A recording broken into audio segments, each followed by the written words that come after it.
కొంత నాయకులు వస్తున్నారు పోతున్నారు ఇక్కడికి సిటీ సెంట్రల్ లైబ్రరీకి వస్తున్నారు పోతున్నారు వాళ్ళందరూ హామీలు ఇస్తున్నారు ఇంకేస్తాం అని చెప్పి నోటిఫికేషన్ మరి ఇంతవరకు కూడా వేయట్లేదు కదా ఏం చెప్పదలుచుకున్నారు మరి అన్న ఏం తెలుసుకున్నారన్న బ్రదర్ ఏంటంటే ఫస్ట్ మీరు అడిగినప్పుడు త్వరలో అన్నారు. త్వరలో కాస్త మరి కొద్దిసేపట్లో అని చెప్పేసి మరికొద్ది కాసేపట్లో వెంటనే అని చెప్పేసి వెంటనే దగ్గరకు వచ్చేసారు. వెంటనే కాస్త మళ్ళీ ప్రక్రియ స్టార్ట్ చేసామని చెప్పేసి అంటున్నారు.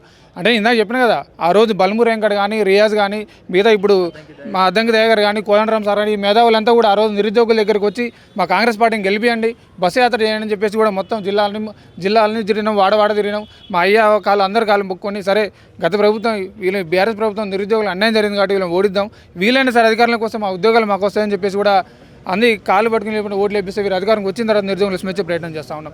మేము ఒకటే చెప్తా ఉన్నాం, ఆ రోజు రియా సార్ వచ్చినప్పుడు కూడా అడుగున్నాం. వాళ్ళు ఏమన్నారంటే గాంధీ భవన్ దగ్గర రండి, తర్వాత మీకు ఎటువంటి హామీ కావాలో దాని గురించి మాట్లాడదామని చెప్పేసి కానీ వాళ్ళు ఇంతవరకు కూడా రెస్పాన్స్ ఏం లేదు. బల్మూర్ వెంకట్ కానీ వీళ్ళు కానీ ఎవరు రెస్పాండ్ కావట్లేదు. మళ్ళీ చెప్తున్నాం, రియాజ్ అయినా బల్మూర్ వెంకట్ ఎవరైనా సరే మాకు కాబట్టి మాత్రం బడ్డలిపి కొడతాం బరాబర్గా. ఎందుకంటే ఆ రోజు ఇంత ఇబ్బంది పెట్టి అంటే ఆ రోజు నిరుద్యోగుల దగ్గరకు వచ్చి అంత ఇబ్బంది పెట్టి మా కడుపు కాలుతుంది, మా కడుపు పోతే మరి ఏం చేయాలి, ఎవరు చెప్పుకోవాలి. ఆనాడు పదవి లేదు కదా, ఆ రోజు పదవి కోసం మా దగ్గరకు వచ్చి నిరుద్యోగుల కోసం వచ్చి మొత్తం తెలంగాణ వ్యాప్తంగా తెలంగాణ మొత్తం అందరు తిప్పించి ఈరోజు మీ పదవి వచ్చిన తర్వాత పెదవులు మూసుకుంటారా? మీకు పదవులు వచ్చి కార్లో తిరుగుతున్నాయా? మేము ఇంకా కాళ్ళతో తిరుగుతున్నాం. చిక్కడపల్లి లైబ్రరీకి రూమ్కి ఆ రోజు 2 నెలలు మీరు బుక్కులు పక్కన పెట్టి ప్రచారం చేసి చెప్పారు. ఈరోజు ఎక్కడ పేరు మీరు ఏమనంటేనేమో సరే మాట్లాడుతున్నాం, టీవీ డిబేట్లు ఉంటారు. ఆ టీవీ డిబేట్లు కూడా అసలు అది కొట్టుకోవడానికి టీవీ డిబేట్లు పెడతారో లేకపోతే చర్చ గురించి డిబేట్ పెడతారో అర్థం కాదు, ముచ్చట ఉన్నది. కాబట్టి మేము ఒకటే డిమాండ్ చేస్తున్నాం, తక్షణమే మీరు ఇచ్చిన మాట ప్రకారమే ఉద్యోగం నోటికి విడుదల చేయండి. ఇదే ప్లేస్లో ఆనాడు రాహుల్ గాంధీ గారు వాళ్ళ లీడర్ ఈయనే కూర్చొని ఏదో హిందీలో మాట్లాడిపోయిండు, నిరుద్యోగులందరికీ ఫస్ట్ నిరుద్యోగ సమస్య తీర్చిన తర్వాత అందరి సమస్యలు తీరుస్తామని చెప్పేసి కూడా ఆ రోజు ఓట్ల కోసం ఇక్కడ వచ్చి కూర్చొని నిరుద్యోగులకు ఇబ్బంది పెట్టి ఈరోజు మా ఉద్యోగ నోటిఫికేషన్ మాకు ఎక్కడ అని చెప్పేసి అంటే పోలీసులతో నిరుద్యోగులు ఇబ్బులు పలకొడతా ఉన్నారు.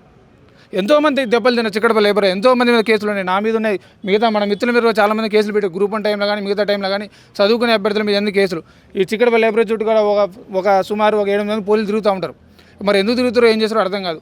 మీరు ఇచ్చిన మాట ప్రకారం ఉద్యోగ నోటిఫికేషన్ ఏమంటారు కదా, మేము కొత్త కోరే గొంతెమ్మ కొరకు ఏం లేదు. ఆ రోజు మీరు మాట ఇచ్చారు, అదే ఉద్యోగం నోటిఫికేషన్ ఏమని చెప్తున్నాం. ఆ రోజు మీ ప్రియాంక గాంధీ గారు కూడా యూత్ డిక్లరేషన్ చెప్పి సర్వనగర్ స్టేడియంలో చెప్పడం జరిగింది 2 లక్షల ఉద్యోగాలు నోటిఫికేషన్ భర్తీ చేస్తామని చెప్పేసి. ఆల్రెడీ సంవత్సరంలో అన్నారు మీరు, ఆల్రెడీ 2 సంవత్సరాలు అవుతుంది. ఇంతవరకు ఒక్క ఉద్యోగ నోటిఫికేషన్ లేదు.